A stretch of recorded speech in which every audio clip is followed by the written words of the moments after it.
말씀을 봅니다. 말씀 2장 2절에서 3절까지의 말씀입니다. 신약성경 188면에 있습니다. 사도행전 2장 2절과 3절 말씀입니다. 말씀을 제가 읽어드리겠습니다.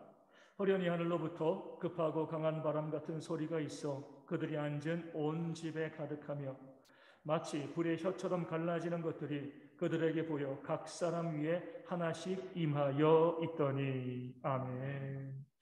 우리 하나님께서는 놀라운 역사를 이루시는 하나님이십니다. 전능하신 하나님이시죠. 하지만 이런 역사를 이루시기 전에 먼저 무엇이죠? 말씀으로 그렇게 놓습니다. 먼저 알려주지 아니하시고 우리 가운데 역사하지 않으시거든요. 말씀으로 우리 가운데 예언하시고 알려주시고, 두 번째로 우리에게 징조를 보여주시는 거죠. 그렇게 하나님의 역사를 만드시는데, 그럼에도 하나님의 역사는 홀연히 일어납니다. 오늘 말씀에도 홀연이라는 단어가 나오죠. 아무리 말씀하시고요, 또 징조를 보여줘도 정확한 그날과 그때를 사람들은 알 수가 없습니다. 우리 2000년 전에 예수님께서 이 땅 가운데 오실 때도 홀연히 오셨습니다. 아무도 몰랐어요. 아무도 모르게 땅 가운데 임하여서 성육신 하신 것이죠. 하나님의 역사가 이처럼 극적인 이유는요, 사람들로 하여금 이 모든 역사의 주인공이 하나님이다, 이 사실을 알려주시기 위해서입니다. 사람이 역사를 만들어가는 것이 아니라 하나님의 역사를 만들어 가신다, 이것을 보여주시기 위해서 호련히 우리 가운데 임하시고 역사하시는 거죠. 오순절 성령 강림의 역사도 마찬가지입니다. 오순절을 맞이해서 세계 각지의 많은 사람들이 예루살렘의 그 성전에 모여들었습니다. 맥시절이기도 하고요, 또 오순절이기도 하고, 또 율법을 받은 날들이기 때문에 모여든 사람들이 얼마나 기쁘고 또 즐거움으로 서로 이야기하는 그런 축제 현장이 바로 예루살렘과 그 성전이었습니다. 왁자지껄 떠드는 사람들이 그 가운데 많이 있었을 거예요. 그런 상황 가운데서 말씀을 통해서 보면 갑자기 하늘로부터 급하고 강한 바람 같은 소리가 들려왔습니다. 아주 큰 소리가, 큰 바람, 태풍과 같은 소리가 그곳에 임하게 되어진 거죠. 왜 하나님께서 그렇게 많은 사람들이 모여있는 현장 가운데서 그 강한 바람 소리를 내셨을까요? 그러니까 사람들을 그쪽으로 불러 모으기 위하신 겁니다. 우리 예수님께서 사역하실 때에, 여리고를 지나실 때에 그 여리고에 이 바디메오라는 사람이 있었습니다. 나면서부터 보지 못하는 시각장애인이었죠. 사람들이 예수께서 지나가신다 이렇게 이야기하니까 바디메오가 어떻게 했어요? 앞을 못 보니까 아주 목이 터져라 외쳤습니다. 다윗의 자손 예수여, 나를 불쌍히 여기소서.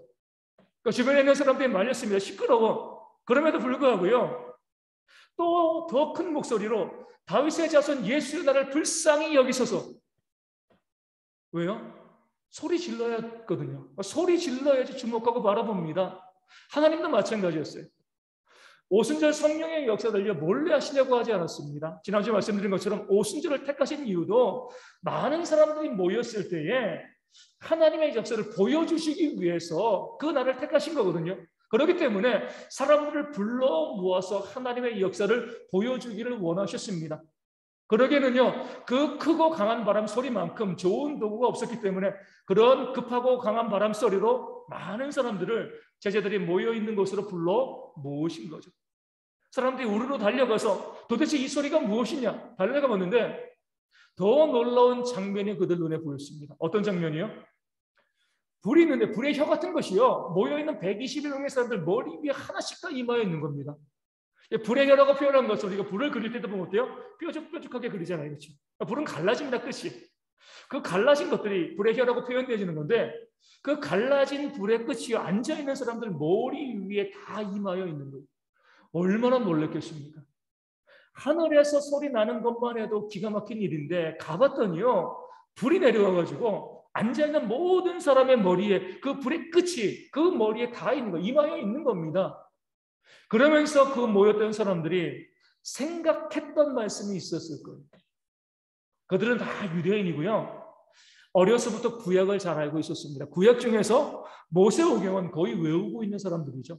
그런 사람들이 불의 혀가, 그 갈라진 것이 모든 사람의 머리 위에 하나씩 임하여 있는 그 모습을 보면서 어떤 말씀이 생각났을까요?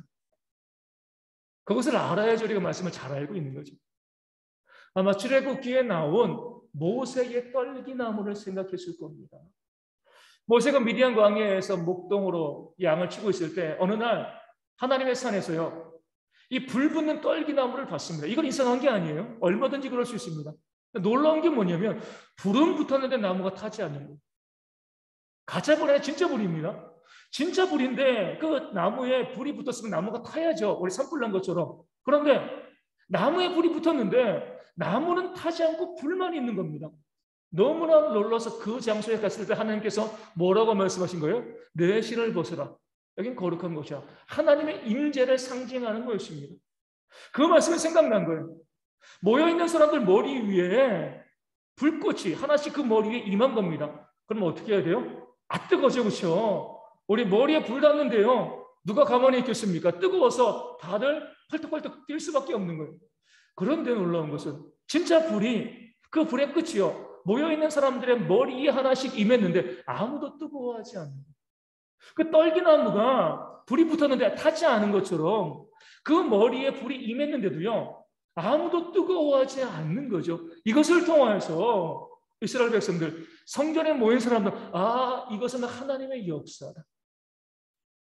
모세를 통해서 그 떨기나무를 통해서 하나님이 거기 임재하셨던 것처럼 여기 모여있는 사람들에게도 하나님이 임재하고 계신다. 이 사실을 깨달아 알게 되었을 겁니다. 이것이 바로 하나님의 의도예요. 급하고 강한 말음 소리로 사람들을 불러 모으시고요, 불의 혀같이 갈라지는 것들이 모든 사람의 머리 가운데 있는데 뜨거워하지 않는 이 모습을 통해서 하나님께서는요, 모인 유대인들에게, 모인 백성들에게 여기 여호와가 임하고 계신다, 여기 여호와가 임재하셨다, 이 사실을 깨달아 알기를 원하신 거죠. 그 모세의 떨기나무에서 모세가요, 그렇게 하나님을 만나고 난 다음에 하나님께서 그를 어떻게 세우셨어요? 이스라엘을 구원하실 구원자로 그를 세우시고 일꾼으로 세우시고 애굽으로 보내셨습니다.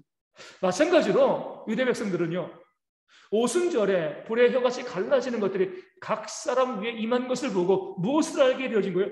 하나님이 여기 임하셨다. 그 다음에요, 하나님께서 이들을 구원의 일꾼으로, 복음의 일꾼으로 세우신다. 그런 임직식이다. 그 사실을 그들이 깨달아 알았을 것입니다. 이것이 바로 하나님께서 불의 혀같이 갈라지는 것을 그들에게 보여주신 이유가 되어지는 겁니다. 우리 하나님은요, 적극적으로 보여주기를 원하시는, 좋아하시는 하나님이십니다.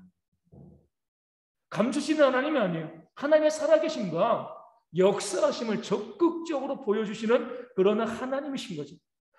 2000년 전에 예수님께서 이 땅 가운데 오셨을 때도 호련히 오셨지만 그냥 혼자 오시게 놔두시지 않았습니다.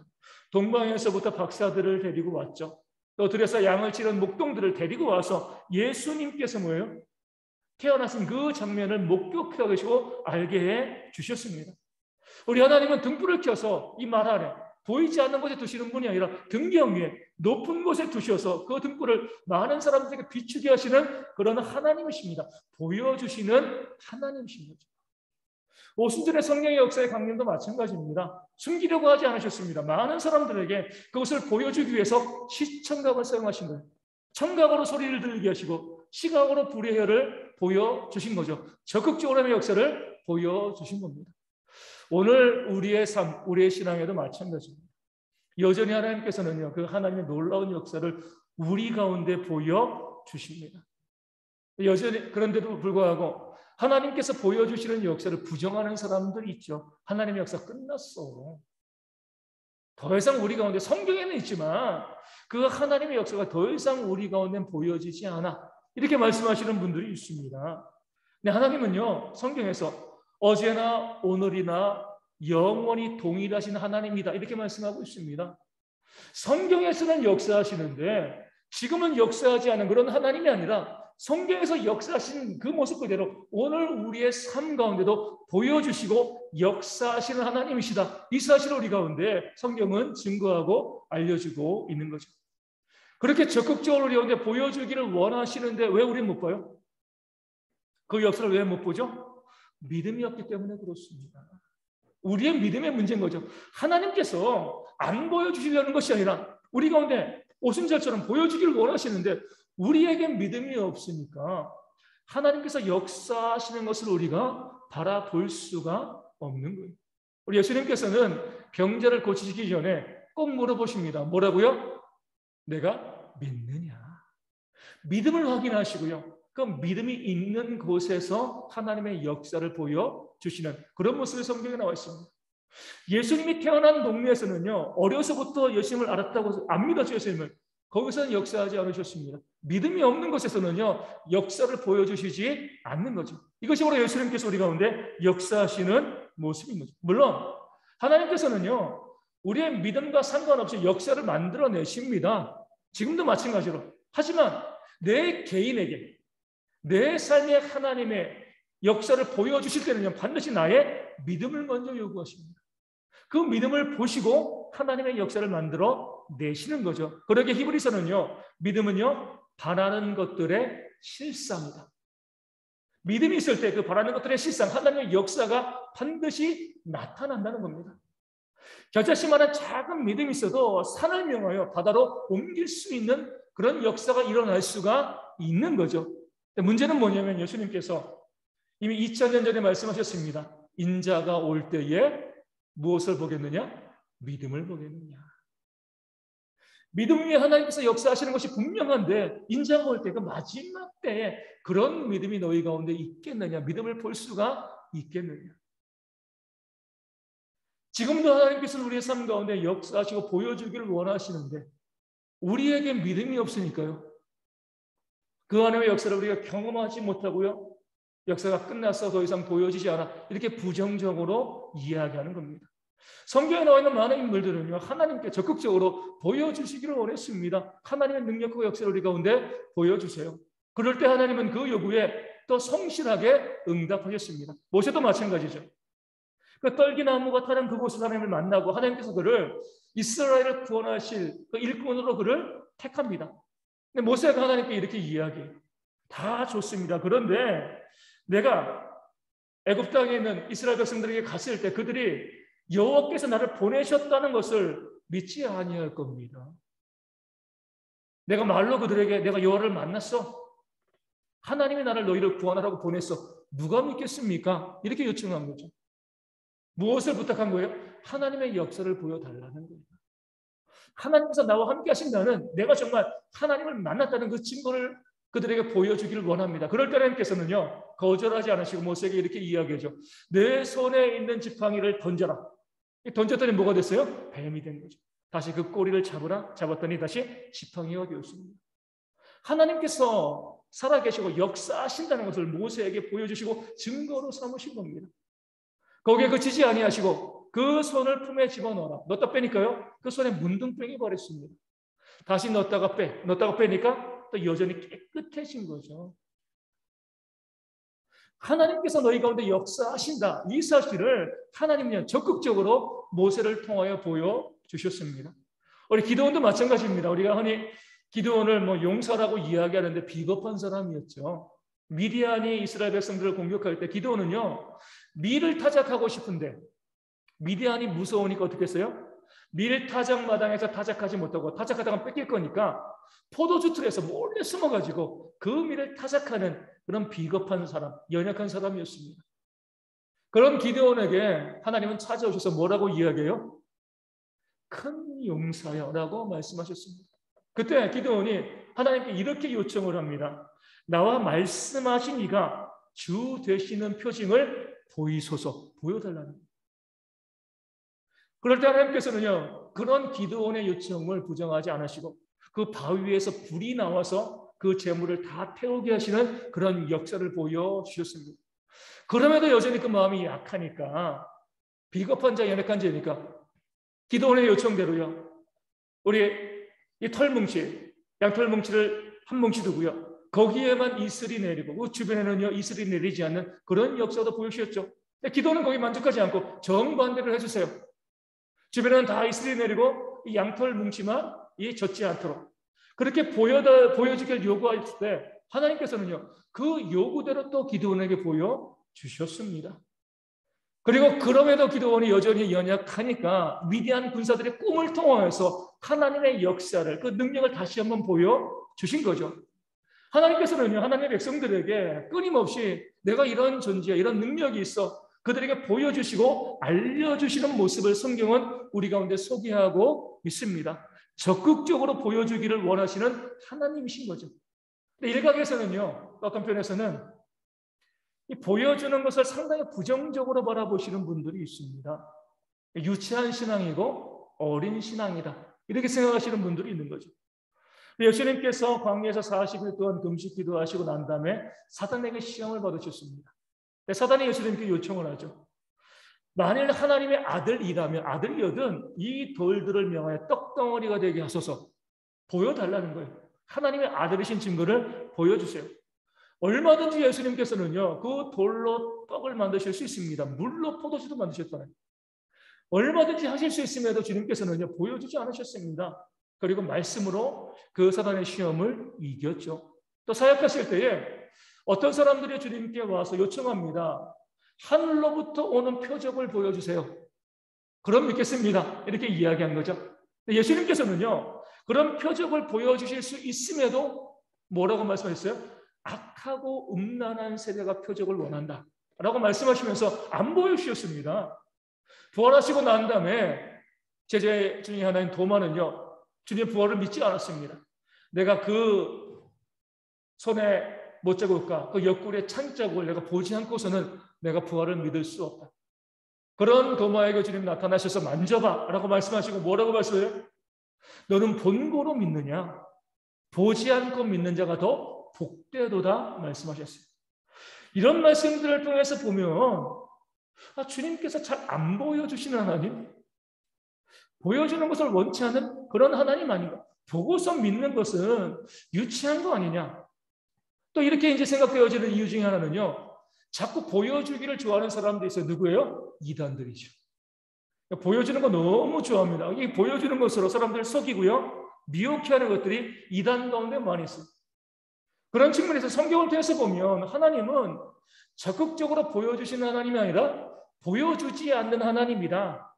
보여주지 않는 것이, 안 보고 믿는 것이 더 성숙한 믿음이다. 이렇게 말씀하시는 분들도 있습니다. 무엇이 맞아요? 둘 다 맞습니다. 분야가 다르기 때문에 그래요, 분야가. 우리 믿음이 있으면은요, 주님께서 안 보여주시는 것은요, 먼저 보여주면 믿을게 이거예요. 주님이 보여주시는 것은요, 믿음이 있으면 역사하신다는 거예요.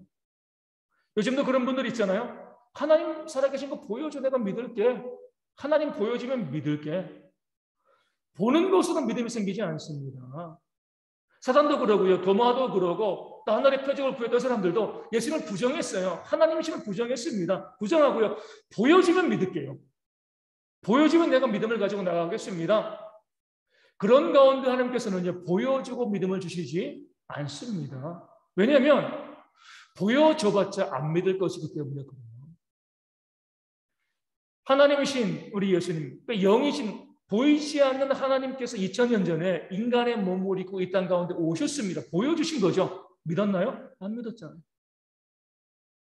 하나님 안 보이시는데 인간의 몸을 입고 하나님께서 이 땅 가운데 오셔서 그 자신을 우리 가운데 33년간 보여주셨습니다. 그런데도 그런 대부분의 사람들이 예수님을 믿지 않았습니다. 죽은 지 4일이나 돼가지고 그 몸에서 막 썩은 내가 진동하는 그런 나사로를 다시금 살리셨습니다. 그럼 믿어야죠. 봤으니까. 그런데 그 나사로가 다시 살아난 그 장면을 보고도 예수님을 대적하는 자들은 오히려 예수님을 죽이려고 했습니다. 믿음은요, 들음에서 납니다. 믿음을 만들어내는 것은 성령의 역사죠. 본다고 믿는 거 아니에요. 그렇기 때문에 보여주시면 믿겠습니다 라고 이야기하면 안 보여주세요. 보여줄 이유가 없기 때문에 그렇습니다. 근데 보여주시는 건 언제? 이미 믿음이 전제되어 있어요. 믿음이 있을 때. 이미 믿음이 있으면 그 믿음을 더하기 위해서 하나님께서 역사를 보여주시는 겁니다. 모세도 기드온도요, 하나님을 안 믿었는데 나타나셔서 기적 보여주시고 나 믿어 이렇게 한 게 아니거든요. 이미 그들은 하나님을 믿는 사람들이었어요. 믿음이 있는 사람들이었어요. 그 믿음 위에 하나님께서 믿음을 더하시기 위해서 믿음을 보시고 하나님의 역사를 보여주신 거죠. 모세가 표징을 보여주기를 원했을 때 그 장면을 누구에게 보여준 거죠? 애굽에 있는 이스라엘 민족들에게. 그들은 하나님을 모르는 사람들이 아니죠. 이미 믿는 사람들이었어요. 믿음이 있는 사람들이죠. 그 사람들에게 하나님의 역사를 보여주신 겁니다. 그 믿음에 따라서. 그럴 때 그들의 믿음이 자란 거죠. 반면에 애굽 사람들은요, 특별히 바로는요, 10가지의 재앙을 보고도 하나님 안 믿었잖아요. 믿음이 있는 자들에게 역사가 일어납니다. 하나님의 놀라운 일들이 일어나요. 하지만 보고서 믿을 수는 없어요. 성경에서 보여짐을 부정할 때는요, 그 보여주고서 믿게 하는 것, 이건 부정되어집니다. 하지만 이미 우리 가운데 믿음이 있을 때, 그 믿음으로 주님께 나아갈 때는 반드시 그 믿음 위에 하나님께서 역사하신다. 적극적으로 우리 가운데 그 역사를 보여주신다. 이것이 바로 성경이 우리 가운데 약속하고 있는 하나님의 말씀이 되어지는 줄로 믿습니다. 그러기 우리 모든 성도들이요, 그런 믿음을 좀 가져야 돼요. 많은 분들의 신앙생활을 하면서 희미합니다. 뜨겁지도 않고 차지도 않아요. 미지근하죠. 이것도 저것도 아니에요. 중도를 제일 좋아합니다. 중간에 있기를 원하는 거죠. 하나님께서는 우리 가운데 분명한 신앙생활을 하기를 원하십니다. 그러기 위해서는 뭐예요? 하나님의 살아계심을 경험해야죠. 그 역사를 봐야죠.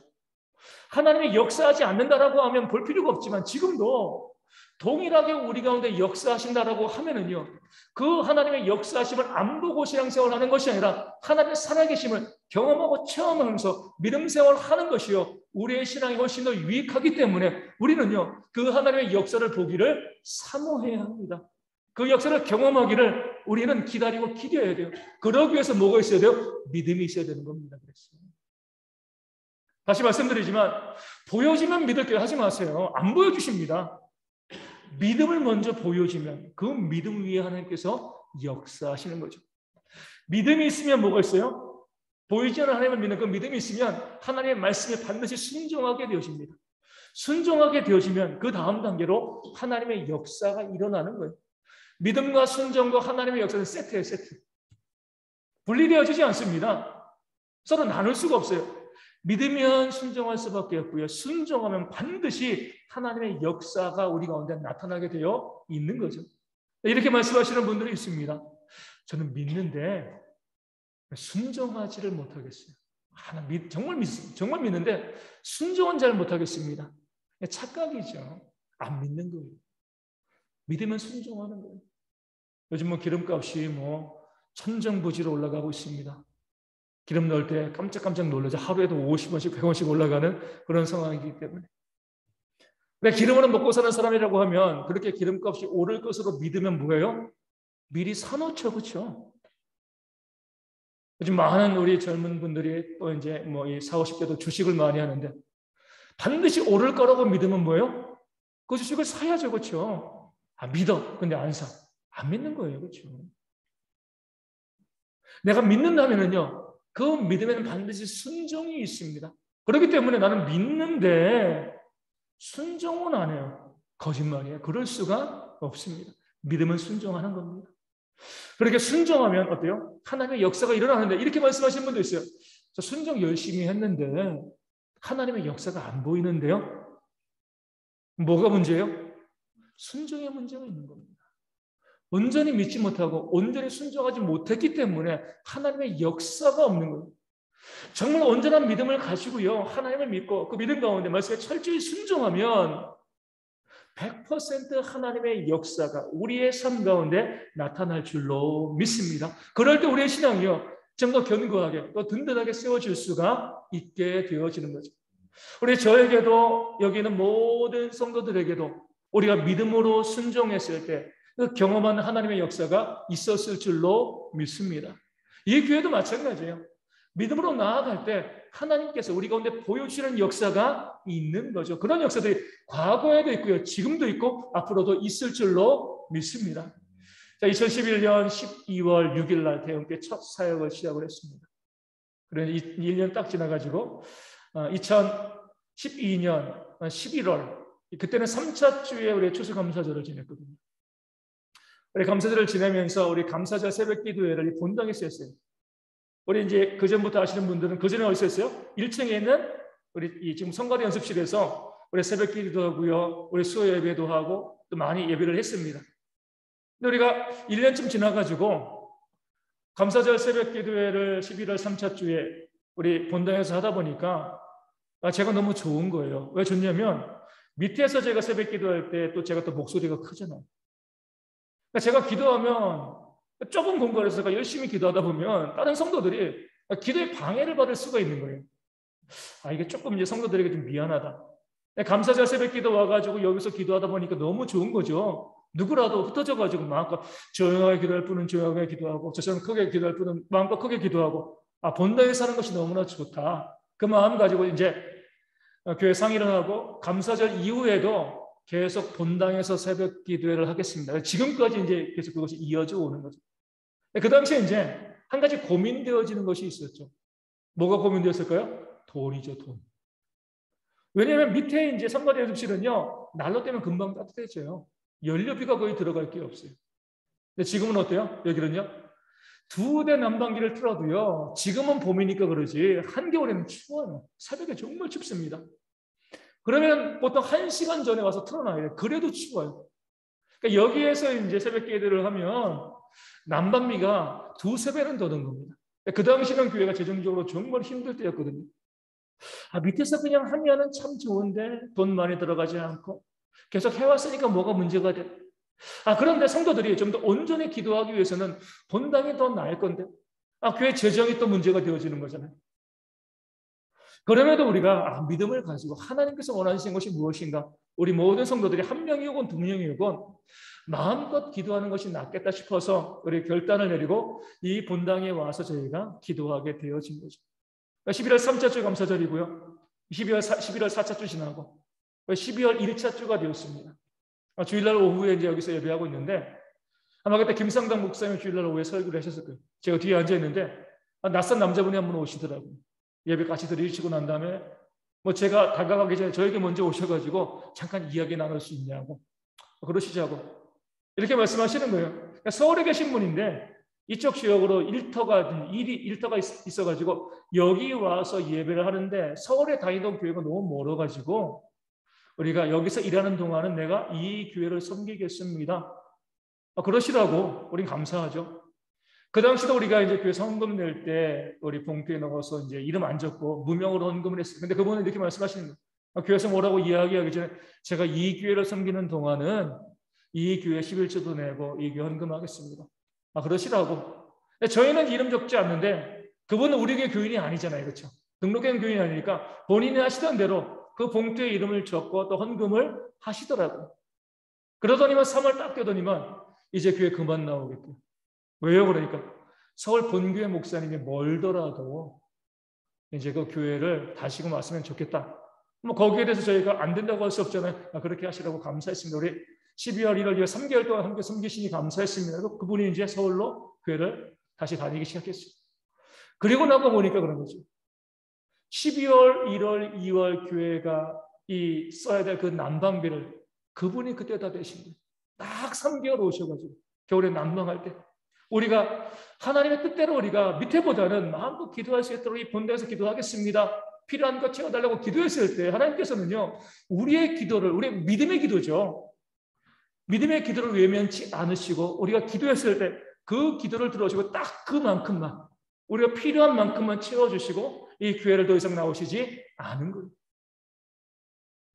지금도 하나님께서는요, 우리가 믿음으로 기도하고 순종할 때 그 하나님의 역사를 보여주시는 그런 신실하신 하나님이신 줄로 믿습니다. 우리도 우리 성도님들도 그 역사, 그 체험의 그 경험들이 있잖아요. 다시금 그 체험의 역사가 우리 가운데 나올 수 있도록 믿고 순종하시기를 바랍니다. 혹시 우리 가운데 아직까지 한 번도 하나님의 역사를 경험해 본 적이 없다 그러신 분들은요, 우리가 믿고 순종하시고 기다리시면 됩니다. 다시 말씀드리지만 하나님은요, 우리가 믿음으로 순종할 때 반드시 뭐예요? 그 하나님의 역사를 이루시는 그런 신실하신 하나님이신 줄로 믿습니다. 그 하나님을 만나고요, 이것도 저것도 아닌 흐시부시 그렇게 신앙생활을 해나가시는 것이 아니라 온전한 믿음과 신앙을 가지고 능력 있게 살아있는 믿음으로 살아가는 저희의 모든 성도 되어지기를 주님의 이름으로 축원을 드립니다. 그래서 오늘부터 이번 한 주간 우리 죽는 날까지 매 순간순간 하나님의 역사를 경험하고 또 간증하고 고백하는 우리 모든 성도 되어지기를 소망합니다. 말씀을 기억하여 주시고요, 우리 함께 또 이 찬송하시고 함께 기도하도록 하겠습니다. 찬송가 430장 함께 찬송하도록 하겠습니다. 430장입니다.